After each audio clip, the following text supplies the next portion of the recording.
Hi YouTube, today I've got a very special retro Mac I want to show you. You might be able to guess which machine it is by the t-shirt that I'm wearing. It is of course the Apple Quadra 700. This machine was released in October of 1991 and cost about $5,700. It also featured in the 1993 movie Jurassic Park.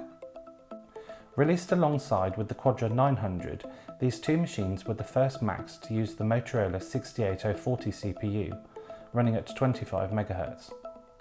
The Quadra 700 also shares a case that's very similar to the 2CX and the 2CI, although this time it's in the more unusual for Apple mini tower form factor.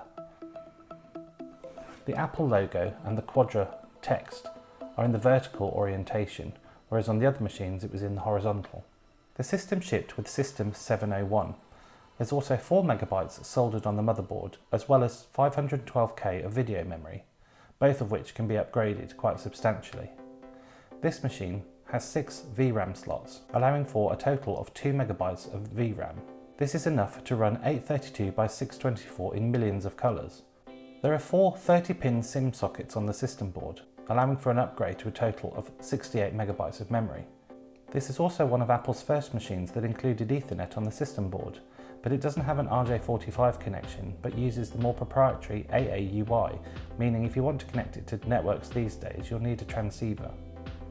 Let's take a look around the back and see what ports are available. So here we have the ports running vertically down the back of the case. At the top here we have Apple's DB15 connection. Currently I'm using a DB15 to VGA adapter so I can plug it into one of my monitors.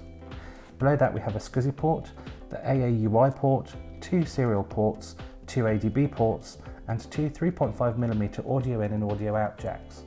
So what does an A.k.a transceiver look like? Well, basically it looks like this. You have a little box with an RJ45 connection on, and you can have things like twisted pair or coax. And on the other end you have this kind of trapezoidal shape, and that simply plugs into the back, and that will then give you access to more commonplace these days Ethernet networks.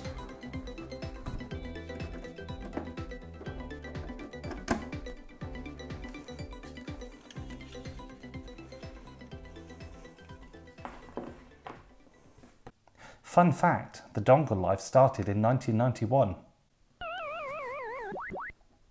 The CPU inside the system is a 25 MHz Motorola 68040 CPU. It's also known as a full CPU. This means it includes a math coprocessor. My LC475 also has a 68LC040 CPU, but the LC stands for low cost. Basically it's the same CPU but doesn't have the math coprocessor, which means it's a lot slower doing complex math calculations. The Quadra 700 has 3 slots allowing for the upgrade of the system, 2 NUBUS and 1 PDS.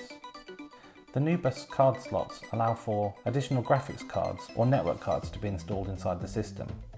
Apple released a PowerPC 601 upgrade card which would be placed in the PDS slot in this machine, and it turns it into a Power Macintosh 700.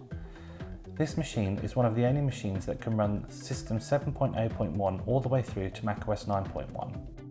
Various hard drives were available when the machine was released, and this is one of the larger 230 MB Apple SCSI hard drives.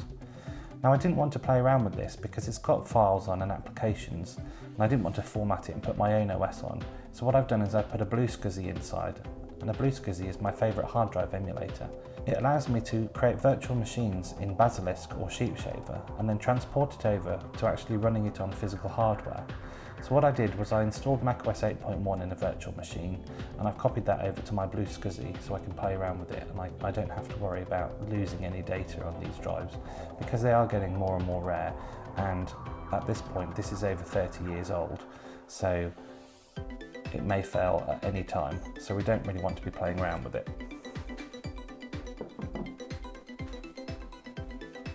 So I think it's about time for me to stop rambling and let's plug the machine in and have a quick look at it. A few moments later. So here we are with the setup system.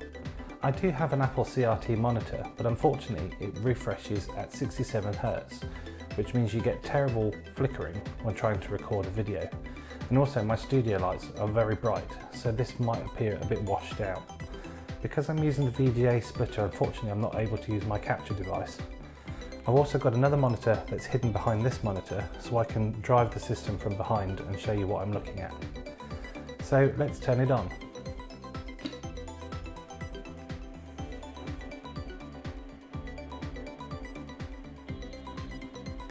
So it does take a few moments to post, and that's because of the amount of memory that's in this machine. Happily, it's been upgraded. There's 36 megabytes on board. The VRAM has also been upgraded to the full 2 megabytes. As you can probably imagine, for a machine that's almost 30 years old, this does have a few problems, namely the floppy drive doesn't work. Now I did buy a reconditioned floppy drive, but unfortunately, in Apple's infinite wisdom, the floppy disk that's in the Quadra 700 is slightly thicker than the floppy drives that were in the later machines, so you can't just swap them out like for like. I had intended on upgrading the RAM from 36 megabytes to 68. I bought a really cool memory upgrade kit from Silicon Insider, but unfortunately when I put those in the machine, it wouldn't boot. Then when I tried the original memory, it wouldn't boot also. So I took the PRAM battery out and left it for a little while. So let's have a quick look at the system. You probably won't be able to see it on camera, but it's showing built-in memory as 36 megabytes. Up here we have the disk image, which is a 4 gigabyte disk image, which is plenty of space for applications and games. The reason why I went for a 4 gig disk image was because I thought, well, if I wanted to copy over a CD that perhaps needed to be mounted whilst playing the game, and I could mount it in something like Toast, then I wouldn't have to worry about disk space. Now I've not installed many applications on this just yet because this machine, I've only had it a few days and it's on loan to me from my friend Wolf. It's about time now in the video that we answer the question, will it doom? Well, I don't know, I've not tried this, let's give it a whirl.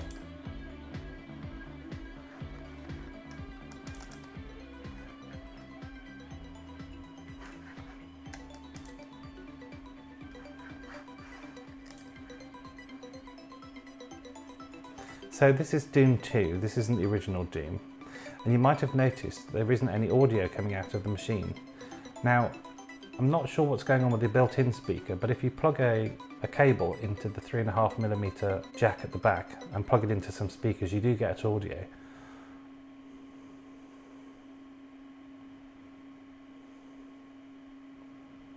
So that answers that question. No, it won't doom. The application's just crashed. Well, if we look here in System Profiler, it says it's a Macintosh Quadra 700. Now, as I mentioned earlier, if you put in the PowerPC 601 upgrade card, it will actually say Power Macintosh 700. So we're running Finder 8.1, running System 8.1, and the processor is a 68040 at 25 MHz. So we've rebooted into another disk image, and this disk image is what I use with my LC475, so there's a lot more software installed. A fellow YouTuber, Action Retro, has created this really cool website which allows you to browse modern websites on these old machines. It basically strips away all the junk that these machines don't understand and presents you with basically text-only web pages. Some pages with images on, it does actually change those and recompress them and gives you versions that are appropriate for these machines.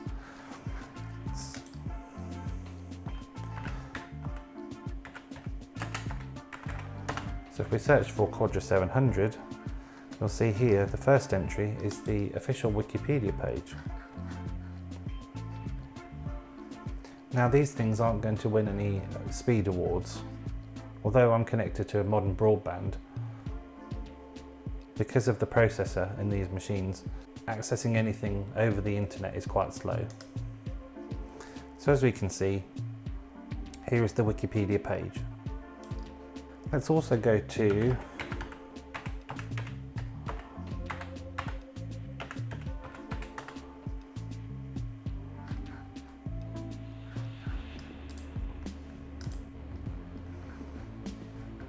here's another fellow YouTuber's website, Mac84. I like to go to his webpage on any of my old machines to see how they render. I also quite like the classic Mac logo, so we'll save that. So let's try one of my favourite games, Here's SimCity 2000. Now again, there's not going to be any audio because I haven't got any speakers hooked up.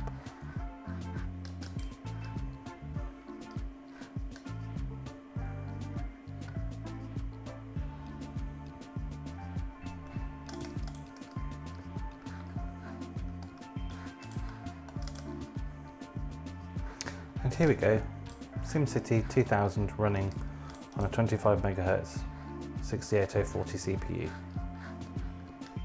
Back when this machine was released, it was incredibly upgradable and fast, and I look forward to playing with it some more. I hope you've enjoyed this video. Thank you ever so much for watching. I hope to see you in the next one.